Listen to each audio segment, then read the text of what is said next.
Bismillahirrahmanirrahim. Assalamualaikum warahmatullahi wabarakatuh.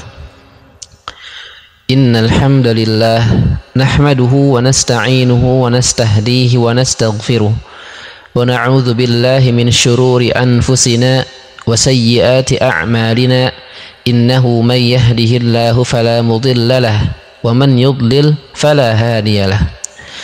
Alhamdulillahilladzi hadana lihadza wa ma kunna linahtadiya laula an hadanallah.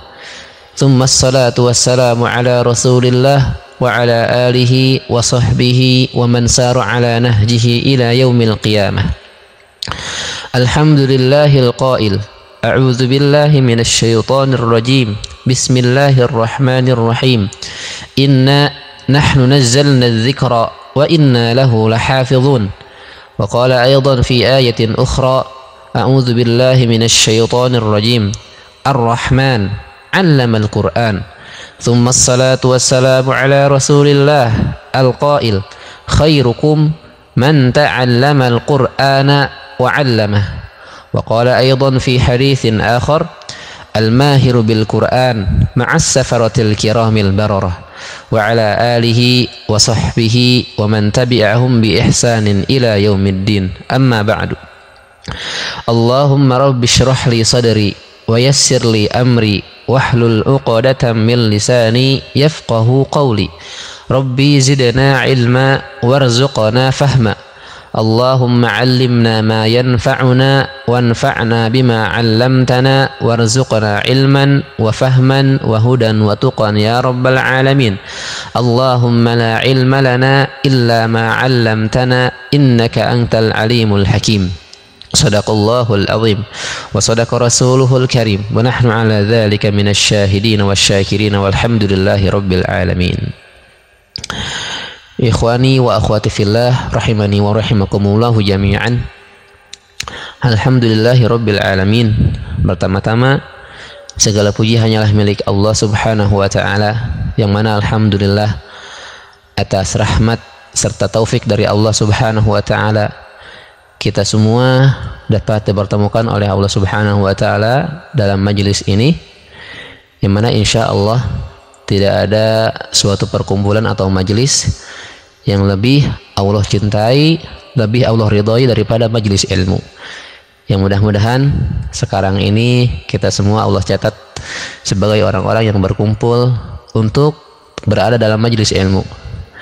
Yang mana ya ikhwah, perlu diketahui juga tidak ada majelis ilmu yang lebih baik daripada majelis Al-Quran, daripada majelis yang di dalamnya akan dibahas tentang sesuatu yang berkaitan dengan Al-Quran, yang mana biidznillah ta'ala kita semua dalam beberapa waktu ke depan, ya beberapa menit ke depan, akan sama-sama membahas atau akan sama-sama saling memotivasi diri agar kita semua lebih bersemangat lagi dalam mendekatkan diri dengan Al-Quran, dalam memantaskan diri untuk menjadi ahlul Quran, yaitu akhlullahi wa khasatuh biidznillah ta'ala, yang mana insyaallah kami nanti akan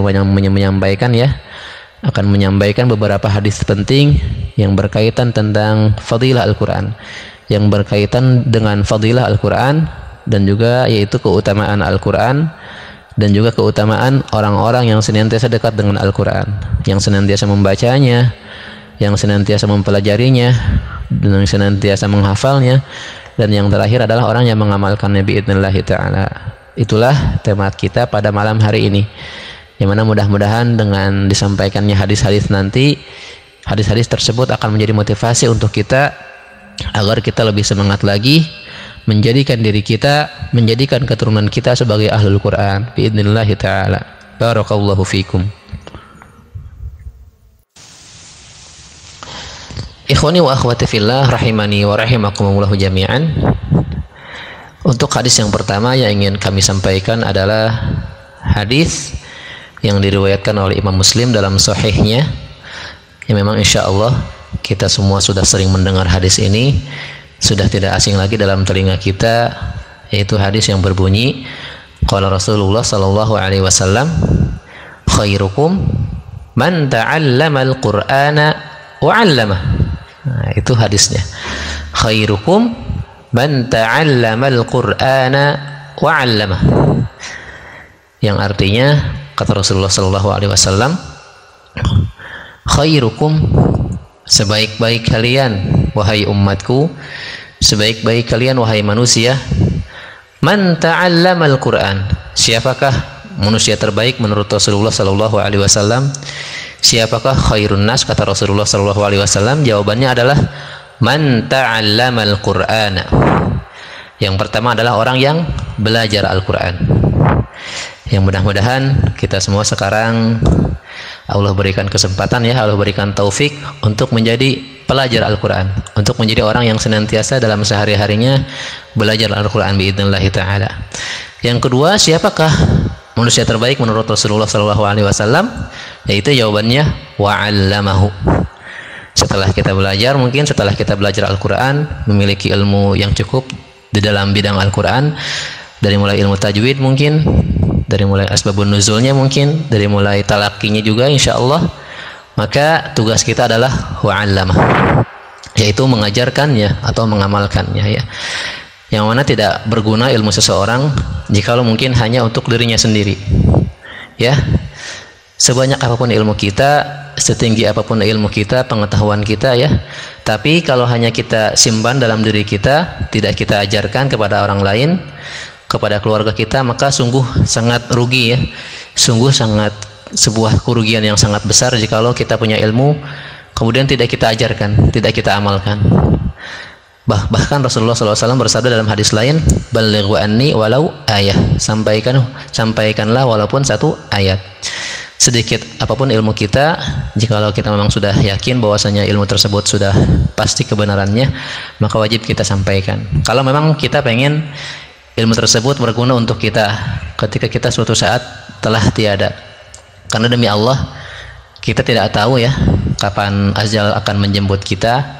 Makanya entah itu minggu depan, bulan depan, atau mungkin 2 hari lagi yang akan datang, maka dari itu mari yang Allah berikan ilmu ya, yang Allah titipkan ilmu kepada dirinya, maka hendaklah mengamalkannya agar ilmu tersebut dapat menjadi penolong kita ketika kelak kita meninggal dunia. Karena kata Rasulullah dalam hadis lain, idza mata ibnu adam inqata'a 'amaluhu illa min 3, shadaqatun jariyah aw 'ilmin yuntafa'u bihi aw waladin shalihin yad'u lah.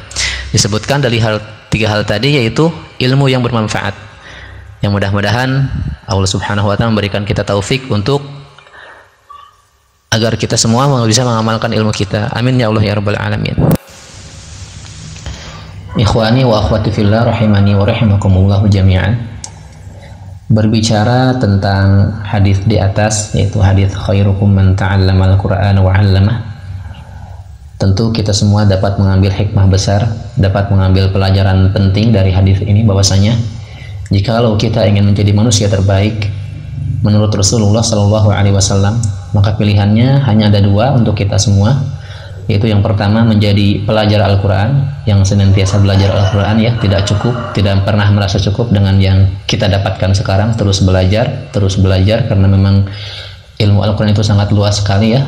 Perlu diketahui bahwasanya ilmu Al-Quran itu sangat luas sekali, dan kita pertanyakan pada diri kita, sudah sampai mana kita sekarang?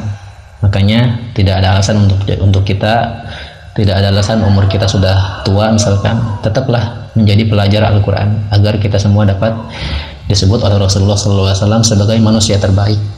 Yang kedua pilihannya adalah wa'allamahu, yaitu mengajarkannya. Setelah mungkin sebagian dari kita sudah belajar Al-Quran, sudah merasa cukup dengan yang kita miliki, maka hendaklah bagi kita segera mengamalkannya, segera mengajarkannya. Demi Allah ya, seorang guru Al-Quran adalah orang yang sangat mulia ya. Profesi mengajar Al-Quran adalah bukan profesi ya, itu kewajiban. Mengajar Al-Quran adalah sebuah memang hadiah atau sebuah anugerah yang sangat besar dari Allah Subhanahu wa taala, meskipun mungkin sebagian orang memandangnya memang hal sepele ya, tapi demi Allah bagi kami pribadi, seorang pengajar Al-Quran adalah orang yang sangat mulia ya. Karena memang demi Allah, setiap orang yang diajarkan Al-Fatihah misalnya, maka sepanjang hidup orang yang diajarkannya itu membaca Al-Fatihah dalam salat, maka pahalanya akan mengalir kepada yang mengajarkannya. Maka alangkah indahnya jikalau mungkin kita punya cita-cita untuk mengajarkan anak-anak kita, masyarakat kita Al-Quran. Bayangkan saja, jika mungkin kita bisa berhasil mencetak generasi hafiz dan hafizah di lingkungan kita, di masyarakat kita, di Indonesia ini umumnya ya. Bayangkan jika mungkin dari tangan kita dengan izin Allah muncul seorang hafiz dan hafizah, bisa dibayangkan berapa banyak pahala yang akan mengalir kepada kita. Begitupun ketika kita suatu saat sudah meninggal, mudah-mudahan para hafiz dan hafizah yang kita ajarkan Al-Quran bisa menjadi penolong untuk kita di akhirat kelak ya, amin ya Allah ya rabbal alamin. Dan juga ya ikhwah, berbicara tentang hadis tersebut, ada sebuah kisah menarik ya, yaitu yang memang terjadi kepada diri seorang tabi'in, yaitu beliau bernama Al-Imam Abi Abdurrahman As-Sulami. Siapa namanya? Al-Imam Abi Abdurrahman As-Sulami. Beliau adalah seorang tabi'in, seorang ulama besar tabi'in ya, yang memang menguasai beberapa cabang ilmu yang memang sangat kuat keilmuannya. Di antaranya beliau menguasai ilmu Al-Quran ya, yang mana beliau langsung berguru langsung kepada seorang sahabat yang sangat terkenal, Khulafaur Rasyidin yang ketiga, yaitu siapa? Utsman bin Affan. Guru beliau, guru Abi Abdurrahman ini adalah Utsman bin Affan. Jadi beliau langsung bertalaki, musyafahatan dari mulut ke mulut dari Utsman bin Affan langsung, yang mana Utsman langsung bertalaki kepada Rasulullah Shallallahu Alaihi Wasallam. Sangat indah sekali ya silsilah sanadnya, dekat sekali dengan Rasulullah, mungkin orang kedua setelah Rasulullah.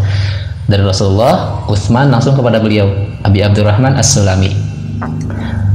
Suatu hari ya, suatu hari Syekh Abi Abdurrahman As-Sulami ini mendengar riwayat hadis dari seorang sahabat, sampai kepada beliau riwayat hadis yang kita bahas tadi di atas, yaitu hadis khairukum man ta'allamal Qur'ana wa 'allamah.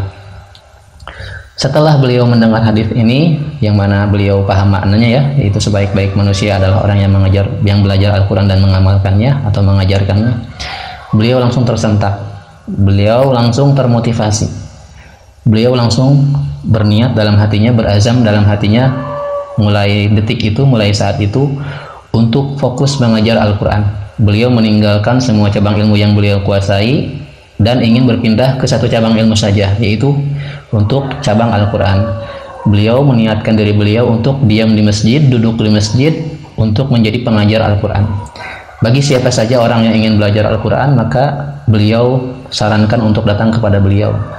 Ketika datang orang yang ingin belajar fikih, maka beliau menolaknya. Ada orang yang ingin belajar hadis, beliau menolaknya. Ketika ada orang yang belajar bahasa Arab, beliau menolaknya. Tapi ketika datang orang yang ingin belajar Al-Quran, maka beliau menyuruh, duduklah di sini, maka akan aku ajarkan Al-Quran kepadamu. Itulah yang beliau katakan ketika ada seseorang yang ingin belajar Al-Quran. Dari mulai saat beliau mendengar hadis tersebut, khairukum man ta'allamal Qur'ana wa 'allamah, akhirnya beliau duduk lama. Dikatakan bahwasanya beliau duduk puluhan tahun ya, atau bisa dikatakan dalam waktu yang sangat lama beliau menjadi seorang guru Al-Quran. Murid beliau Masya Allah sangat banyak sekali mungkin ya, karena memang orang yang duduk lama mengajar pasti akan banyak muridnya ya, dikatakan seperti itu. Akhirnya waktu demi waktu murid beliau semakin banyak yang memang belajar Al-Quran kepada beliau, karena memang sanad beliau sangat tinggi, keilmuan beliau sangat kuat dalam Al-Quran. Maka akhirnya murid beliau sangat banyak, bahkan datang mungkin murid-muridnya dari luar daerah ya, dari luar negara pun mungkin datang. Sampai akhirnya murid-murid beliau ketika sudah bertalaki kepada beliau, mengambil sanad dari beliau, akhirnya bertebaranlah muridnya di penjuru dunia ya. Di penjuru dunia membawa riwayat yang beliau ajarkan, membawa sebuah riwayat yang tersambungkan kepada beliau jalurnya ya, yaitu jalur beliau Abi Abdurrahman naik kepada Utsman bin Affan dan tersambungkan kepada Rasulullah Shallallahu Alaihi Wasallam. Di antara murid beliau adalah salah seorang imam yang sangat terkenal sekali, mungkin kita sudah tidak asing lagi, yaitu siapa? Imam Asim. Itu adalah murid paling baik beliau ya. Di antara murid terbaik beliau adalah Imam Asim. Yang mana Imam Asim memiliki satu murid terbaik lagi, yaitu siapa? Imam Hafiz. Seperti itu ya silsilah sanadnya. Dari Abdurrahman turun kepada muridnya, yaitu Imam Asim, turun lagi kepada muridnya, yaitu Imam Hafiz ya. Yang mana riwayat Hafiz itu adalah sebuah riwayat satu riwayat dari 20 ya, karena memang Al-Quran itu ada 20 riwayat yang sahih mutawatir kepada Rasulullah Shallallahu Alaihi Wasallam. Di antara murid Imam Asim yaitu Imam Hafiz, yang mana riwayatnya sekarang paling banyak tersebar di belahan dunia. Boleh kita cek ya, boleh kita lihat bahwasanya, silahkan dicek per negaranya, khususnya di Asia ya, pasti rata-rata membaca riwayat Hafiz an Asim. Bahkan di Sudan, di Mesir pun sama, di Madinah, dimanapun sama. Kebanyakan orang sekarang pada zaman akhir ini membaca riwayat Hafiz. Riwayat Hafiz ya, memang gurunya siapa? Asim. Guru Asim siapa? Abi Abdurrahman As-Sulami. Guru Abi Abdurrahman Utsman bin Affan. Gurunya lagi Rasulullah Shallallahu Alaihi Wasallam. Jadi dapat kita simpulkan bahwasanya datang pertanyaan seperti ini, pertanyaan penting. Jika ada yang bertanya seperti ini, bagaimana menjawabnya? Kenapa riwayat Hafiz ini paling banyak tersebar di belahan dunia? Kenapa? Jawabannya apa? Kenapa riwayat Hafiz paling banyak tersebar di muka bumi ini? Kenapa jawabannya? Jawabannya adalah atas izin Allah pertama tentu ya. Yang kedua atas keistiqomahan Imam Abi Abdurrahman As-Sulami. Keistiqomahan beliaulah yang membuat riwayat Hafiz ini banyak tersebar di muka bumi. Karena memang beliau duduknya lama ya, mengajar Al-Qurannya pun lama, sangat lama, sampai akhirnya murid-murid beliau pun banyak dari berbagai negara, dan mungkin pulang ke negaranya mengajarkan riwayat beliau. Yang akhirnya tersebarlah riwayat Hafiz di muka bumi ini. Itu diantara jawaban kenapa riwayat Hafiz paling banyak tersebar di muka bumi. Karena dikatakan bahwasanya ini atas izin Allah, kemudian atas keistiqomahan seorang imam, yaitu Imam Abi Abdurrahman As-Sulami, setelah beliau mendengar hadis khairukum man ta'allamal Qur'ana wa 'allamah. Itu mungkin ya sebuah kisah dari kami, yang mudah-mudahan dari kisah ini kita semua bisa lebih semangat lagi ya, lebih termotivasi lagi untuk senantiasa menjadi ahlul Quran, menjadi pelajar Al-Quran dan menjadi pengajar Al-Quran. Yang mudah-mudahan kita memohon kepada Allah Subhanahu wa Ta'ala, memohon taufik, memohon kemudahan, memohon hidayahnya, agar kita semua tetap dibimbing oleh Allah Subhanahu wa Ta'ala untuk tetap meniti jalan ini. Demi Allah, kami bersumpah, siapa orang yang memang sudah mulai Allah berikan hidayah untuk suka terhadap Al-Quran, untuk dekat dengan Al-Quran, maka demi Allah berbahagialah kalian, orang yang memang dekat dengan Al-Quran. Karena semakin dekat kita dengan Al-Quran, maka keberkahan akan semakin mendekati kita. Rahmat Allah akan senantiasa menyelimuti kita semua ya. Amin ya rabbal alamin. Mungkin ikhwah, itu mungkin yang dapat kami sampaikan dalam kesempatan kali ini. Kurang lebihnya kami mohon maaf. Jika mungkin ada kelebihan, itu semata-mata dari Allah Subhanahu wa Ta'ala, bukan dari kami yang fakir ini, yang memang ilmu tersebut harus sampai kepada semua. Mudah-mudahan Allah catat sebagai ilmu yang bermanfaat. Jika ada kekurangan, ada keterbatasan, itu murni dari yang menyampaikan, kami pribadi, mohon dimaafkan ya. Jazakumullahu khairan katsiran. Sekali lagi kita berdoa kepada Allah Subhanahu wa Ta'ala, mudah-mudahan Allah menjadikan kita, menjadikan keturunan kita sebagai ahlul Quran, yaitu ahlullahi wa khasatuh, untuk menjadi sebaik-baik manusia, yaitu khairukum man ta'allamal Qur'ana wa 'allamah. Jazakumullahu khairan katsiran. Barakallahu fikum. Tsumma assalamu alaikum. Bismillahirrahmanirrahim. Wassalatu wassalamu ala man la nabiyya ba'dah. Bismillah, kami ingin menjawab pertanyaan dari Al-Akh Alfi Syahri dari Cicandayan, Sukabumi, tentang bagaimana dengan hukum membaca Al-Quran sambil dikejar deadline kholas setiap hari. Apakah mengurangi pahala? Karena ada unsur merasa diharuskan kholas, kemungkinan punya rasa berbangga dan banyak perasaan lainnya. Taib, akhi, boleh ya hukumnya membaca Al-Quran memang dengan cepat, karena memang dikejar target harus selesai hari itu, berapa juz harus selesai hari itu. Tapi ingat, tetap Al-Quran punya kaidah, Al-Quran punya aturan, punya ilmu-ilmu tajwid yang harus kita jaga. Secepat apapun bacaan kita boleh, tapi patokannya tajwid. Antum baca pakai hadir boleh cepat, tapi tetap patokannya tajwid. Mad asli 2 harokat harus 2 harokat, mad lazim harus 6 harokat, nggak bisa mad lazim dikurang-kurangi misalkan. Mad jaiz jadi 2 nggak bisa, dan sebagainya ya. Jadi memang tetap patokannya, kalau secara hukum boleh baca Al-Quran dikejar target dengan cepat-cepat, tapi memang ada rambu-rambu yang harus kita jaga, ada kaidah-kaidah tajwid yang harus kita jaga ya. Jadi memang harus warattilil Qur'ana tartila, itu yang pertama. Yang kedua, memang kembali kepada tentang mengurangi pahala atau tidak, itu kembali kepada niat kita. Karena kata Rasulullah, innamal a'malu binniyat, sesungguhnya segala perbuatan itu tergantung dari niat kita.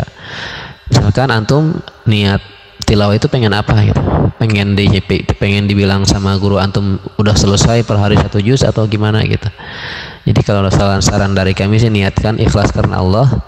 Kalaupun ini target ada deadline-nya atau misalkan ada target harus selesai jam sekian dan sebagainya, itu mah hanya motivasi aja buat antum agar antum semangat bertilawah gitu. Jadi bukan dijadikan sebagai tujuan, itu mah jangan dijadikan sebagai tujuan. Jadi sampai antum tilawah banyak dengan tujuan ingin dikatakan sudah selesai oleh memang musyrif antum atau siapapun. Tapi itu mah jadikan sebagai wasilah agar antum tetap semangat bertilawah. Kalaupun tujuannya tetap semata-mata hanya karena Allah Subhanahu wa taala. Karena demi Allah, satu huruf Al-Qur'an sama Allah akan dibalas 10 kebaikan ya. Itu minimal. Bayangkan kalau antum tilawah 1 hari 1 juz, berapa pahala yang akan Allah berikan kepada antum. Jadi ingat ya, yang pertama tadi hukumnya boleh membaca Al-Qur'an dengan cepat. Ya ingin memang dikejar target boleh, tapi tetap ada rambu-rambu atau ada hukum tajwid yang harus antum jaga. Yang kedua, apakah mengurangi pahala atau tidak itu kembali kepada niat antum. Nah, kalau niat antum memang hanya ikhlas karena Allah dan menjadikan hal tersebut sebagai wasilah saja agar antum tetap bersemangat bertilawah, maka boleh saja. Tapi kalau misalkan tujuan antum adalah ingin menyelesaikan tilawah antum yang memang ingin disebut sebagai orang yang pertama selesai dan sebagainya, maka mungkin Allah alam tidak akan ada pahalanya di sisi Allah Subhanahu wa taala. Jazakumullahu khairan katsiran. Bismillah, alhamdulillah, wahda, wassalatu wassalamu ala man la nabiyya ba'dah. Bismillah, kami akan menjawab pertanyaan dari Al-Akh Hanafi dari Panglesiran, Sukabumi ya. Beliau bertanya, pertanyaan ada 2. Pertama, bagaimana hukum membaca Al-Quran tanpa mengerti maksudnya? Hukumnya boleh ya, kami katakan boleh hukumnya membaca Al-Quran tanpa mengerti maksudnya. Karena kalau dikatakan tidak boleh, maka berapa banyak orang di dunia ini yang tidak akan membaca Al-Quran. Karena mungkin takut dosa yang nggak ngerti maksudnya, nggak dibolehkan, maka mungkin akan lebih banyak yang tidak bacanya di dunia ini daripada yang bacanya. Makanya hukumnya boleh ya. Jadi baca Al-Quran itu tidak harus paham maknanya. Kalau memang paham maknanya itu adalah poin lebih saja. Alangkah baiknya jikalau kita mungkin paham maknanya, itu memang nilai plusnya. Tapi kalau ditanya secara hukum boleh ya, hukumnya boleh kita membaca Al-Quran tanpa mengerti maksudnya, itu yang pertama.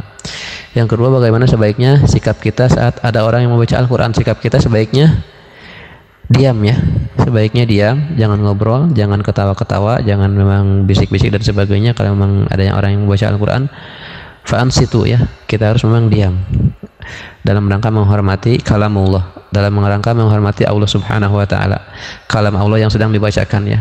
Itu memang harus diam, tidak boleh bercanda gurau, tidak boleh ketawa-ketawa dan sebagainya. Kalau memang tidak mau diam, pergi ke tempat lain agar kita memang tidak mengganggu orang yang sedang membaca Al-Quran tersebut. Yang kedua, jika kalau antum lagi diam nyimak orang yang lagi baca Al-Quran, terus memang ada ayat-ayat yang tidak sesuai dengan ilmu tajwid, maka kewajiban antum adalah mengingatkan ya.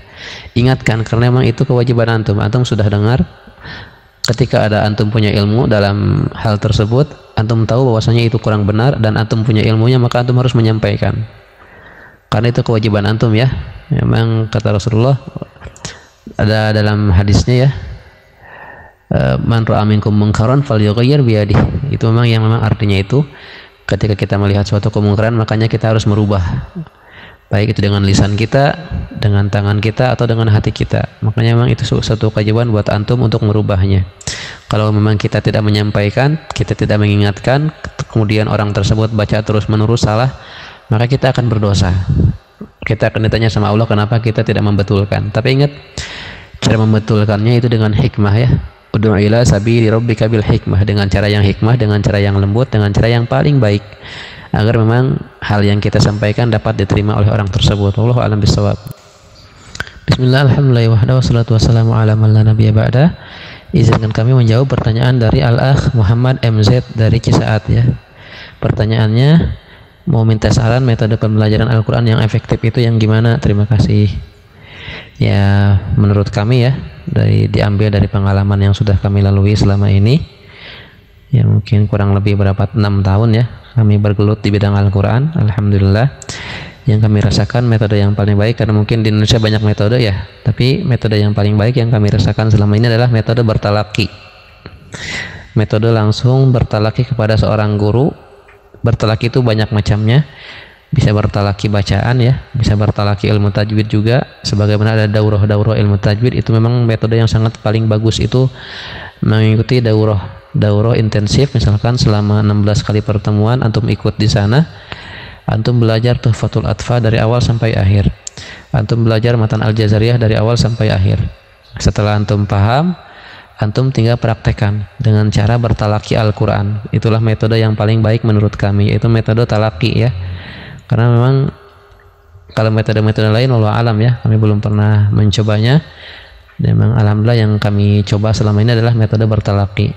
Kami datang kepada guru, memohon penjelasan ilmu tajwid dari beliau, dari mulai tajwid paling dasar sampai memang yang paling tinggi. Setelah kami menguasainya dalam waktu beberapa tahun, kami datang lagi kepada beliau meminta untuk mempraktekkan ilmu yang sudah diajarkan, yaitu dengan cara bertalaki Al-Quran dari awal Al-Fatihah sampai An-Nas. Jadi tentu metode yang paling baik untuk belajar Al-Quran adalah talaki dari mulut ke mulut, karena Al-Quran tidak bisa dipelajari secara otodidak. Al-Quran harus memang kita pelajari daripada mulut guru kita, dari mulut ke mulut, dengan cara musyafahatan ya, dengan cara periwayatan yang jelas gitu, dengan cara periwayatan yang jelas, itu bertalaki ya, memang dari guru yang memang sudah, kalau memang ada gurunya yang memang sudah tersandarkan keilmuannya kepada para ulama yang kuat ya, misalkan dalam ilmu tajwidnya kepada Imam Al-Jazari, kepada Imam Al-Jamzuri, dalam segi Al-Qurannya sudah memang punya sanad yang tersambungkan kepada Rasulullah SAW. Dengan seperti itu insya Allah antum akan menjadi ahlul Quran, aku akan menjadi seorang yang mahir dalam Al-Quran biidznillah ta'ala. Jazakumullahu khairan katsiran. Bismillah, alhamdulillah wahda, wassalatu wassalamu ala man la nabiyya ba'da. Insyaallah kami ingin menjawab pertanyaan dari Ibu Eva di Cibadak ya. Memang pertanyaan beliau, bagaimana jika belum bisa baca Al-Quran sampai akhir hayat, sementara dia sedang belajar meskipun terbata-bata dan baru bisa baca Al-Quran surat pendek saja. Bismillah ya, insya Allah tidak apa-apa, tidak masalah. Karena memang terpenting itu kita sudah berusaha. Ketika kita sudah berusaha belajar sekuat semampunya kita, sekuat tenaga kita, tapi hasilnya memang belum memuaskan, maka tidak apa-apa. Itu tidak akan Allah tanyakan suatu saat di hari kiamat, tidak akan Allah tanyakan. Tapi kalau misalkan kita bermalas-malasan tidak belajar, kemudian kita tidak bisa baca Al-Quran, ketika ditanya sama Allah kita akan bingung menjawab. Kita tidak punya jawaban, tidak punya jawaban yang kuat, hujjah yang kuat. Tapi ketika kita sudah belajar, berusaha, kemudian kita meninggal dalam keadaan kita belum bisa membaca Al-Quran, insya Allah ketika kita ditanya sama Allah, kita sudah mempunyai jawaban yang memang kuat. Kita sudah belajar, ya Allah, hamba sudah belajar dengan sungguh-sungguh, tapi memang qadarullah belum bisa, maka insya Allah Allah akan memaafkan. Jadi intinya kita sudah berusaha dulu. Jadi memang bisa tidak bisa bukan masalah, tapi memang kita yang intinya mah harus belajar ya. Itu memang saran dari kami, nggak apa-apa. Dan bahkan bagi orang yang terbata-bata ya, kami memiliki satu hadis yang sangat penting, bahwasanya kata Rasulullah, siapa orang yang memang membaca Al-Quran dengan terbata-bata ya, dengan catatan sudah berusaha tapi memang bacaannya masih terbata-bata, dengan memang sangat, ketika ingin membaca Al-Quran itu harus memang sangat berusaha dengan sungguh-sungguh sekali, sangat mungkin berkeringat dan sebagainya, maka insya Allah pahalanya pun dua kali lipat dibandingkan yang lancar. Nah, jadi memang ini sebuah kabar gembira bagi orang yang memang belum bisa membaca Al-Quran, dengan catatan sudah belajar semaksimal mungkin tapi masih belum bisa, masih terbata-bata, masih memang baru bisa surat-surat pendek saja, maka tidak apa-apa, alhamdulillah. Harus bersyukur kepada Allah bahwasanya memang meskipun memang baru surat-surat pendek, tapi alhamdulillah Allah Subhanahu wa Ta'ala telah memberikan taufik kepada kita untuk mempelajari surat-surat pendek tersebut, yang mudah-mudahan kedepannya Allah Subhanahu wa Ta'ala akan membantu kita untuk mempelajari surat-surat yang panjang ya, yang selanjutnya biidznillah ta'ala. Jadi tidak apa-apa ya, tidak apa-apa, tapi dengan syarat kita sudah berusaha. Kalaupun belum bisa, insya Allah tidak apa-apa. Allahu a'lam bishawab. Bismillah, alhamdulillah wahda, wassalatu wassalamu ala man la nabiyya ba'da. Insyaallah kami akan menjawab pertanyaan dari Al-Ukh Siti Alawiyah dari Sukabumi. Pertanyaannya adalah bagaimana hukumnya menghafal Al-Quran namun tajwid dan makhrajnya belum tepat. Secara hukum kalau mau ditanya maka hukumnya boleh bagi anti, bagi ukhti untuk menghafal Al-Quran meskipun memang makhraj dan sifatnya belum tepat ya, itu hukumnya boleh. Tapi alangkah baiknya sambil menghafal ukhti belajar sambil belajar juga ya, agar memang ketika kita menghafal sambil belajar maka insya Allah lambat laun bacaan kita akan lebih membaik lagi. Jangan sampai kita terus menghafal dalam keadaan seperti itu, akhirnya mungkin kita hafiz 30 juz tapi memang makhraj dan sifatnya, tajwidnya masih memang berantakan. Itu memang kurang baik juga. Tapi kalau secara hukum boleh ya, tapi dengan syarat sambil ukhti menghafal maka ukhti harus sambil belajar juga, agar memang sedikit demi sedikit bacaan ukhti akan mulai membaik gitu. Karena insya Allah lambat laun sambil ukhti menghafal, insya Allah bacaan ukhti akan lebih membaik lagi jikalau sambil belajar. Jangan sampai terus menghafal fokus, sedangkan tajwidnya tidak diperbaiki. Itu hanya akan nanti membuat ukhti capek lagi. Harus menghafal lagi dari awal dengan tajwid yang benar.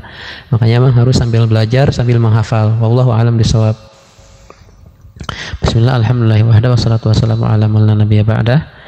Izinkan kami untuk menjawab pertanyaan dari Al-Ukh Siti Nurjana di Baros, Sukabumi. Beliau bertanya, bagaimana caranya agar hati kita senantiasa diberikan keikhlasan dalam mempelajari dan mengamalkan Al-Quran? Jawabannya adalah yang pertama tentu dengan berdoa kepada Allah, dengan memohon kepada Allah agar hati kita tetap diberikan keikhlasan, tetap diberikan kekuatan agar terjauh dari godaan syaitan ya. Jadi yang pertama itu meminta keteguhan hati, meminta keikhlasan kepada Allah dalam hati kita agar memang kita diberikan keikhlasan dalam melakukan hal tersebut ya, dalam belajar Al-Quran dan juga mengajarkannya. Memang itu pertama adalah memohon kepada Allah, karena memang Allah lah sang pemilik hati, Allah lah yang maha membolak-balikan hati kita. Jika Allah sudah berkehendak maka insya Allah kita semua akan senantiasa ikhlas dalam melakukan semua perbuatan biidznillah ta'ala.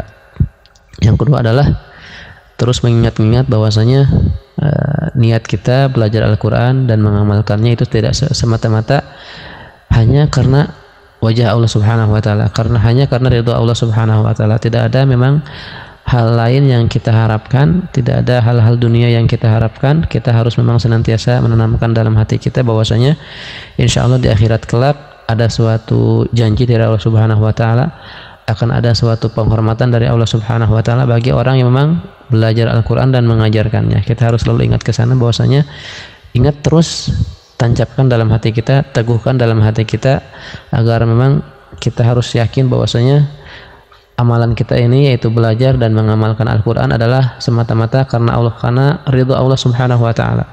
Karena akan ada sebuah penghormatan, sebuah janji, sebuah hadiah yang akan Allah berikan kepada kita di hari kiamat kelak. Mudah-mudahan Allah Subhanahu wa Ta'ala senantiasa menjaga hati kita daripada penyakit-penyakit hati ya. Amin ya Allah ya rabbal alamin. Jazakumullahu khairan katsiran. Bismillah, alhamdulillah wahda, wassalatu wassalamu ala man la nabiyya ba'dah. Ikhwani wa akhwati fillah rahimani wa rahimakumullahu jami'an.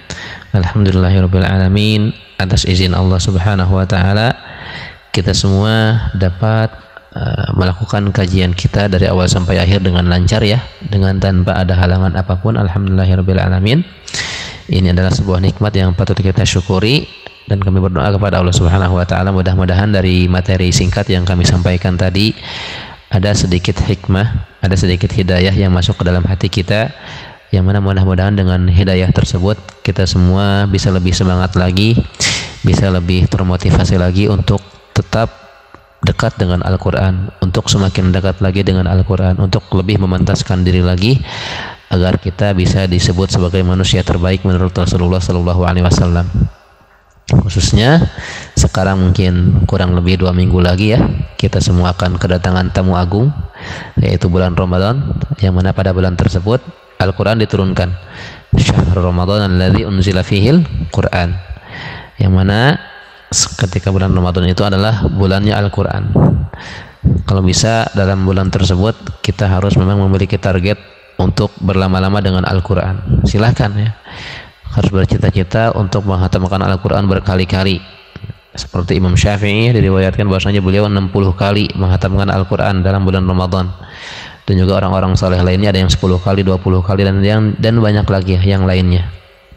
Begitupun kita masih ada waktu mungkin 2 minggu lagi maksudnya, untuk kita mempelajari bacaan kita, untuk kita terus muhasabah diri, udah sampai manakah bacaan Al-Quran kita, sudah sampai sedekat manakah kita dengan Al-Quran.